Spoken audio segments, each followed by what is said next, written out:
ఇది ఒక నెలలో 2 వెహికల్లు సేమ్ కంప్లెయింట్స్, సేమ్ వెహికల్స్ రావడం నాకు సెకండ్ టైమ్ ఇది.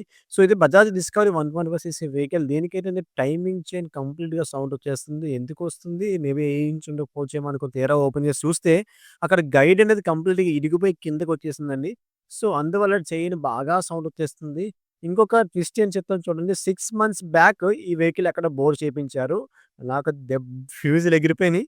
అసలు బోర్ చేపించిన తర్వాత గైడ్స్ ఎందుకెయలేదో నాకర్థం కాలేదు. చూడండి కంప్లీట్‌గా హెడ్ కూడా అరిగిపోయింది. బోర్ కూడా అరిగిపోయిందనమాట.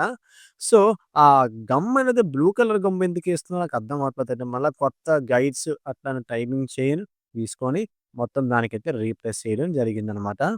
సో, కస్టమర్‌కేంటంటే కేవలం టైమింగ్ చైన్ మాత్రం చెప్పాను. తీరా చూసేసరికి గైడ్స్ మొత్తం మళ్ళీ కస్టమర్‌ని పిలిచి, కస్టమర్‌కి చూపించి, ఎక్స్‌ప్లెయిన్ చేసి చేశాననమాట. కంప్లీట్‌గా guides, packing, oil seal, engine oil, oil filter మొత్తం అన్నీ వేసి యాజ్ ఇట్ ఈస్‌గా మళ్ళా ఫిట్ చేయడం అయితే జరిగింది. కస్టమర్ కొంచెం చాలా లేట్ అయింది వెహికల్ ఉంది. But end of the day delivery అయితే ఇవ్వడం జరిగింది.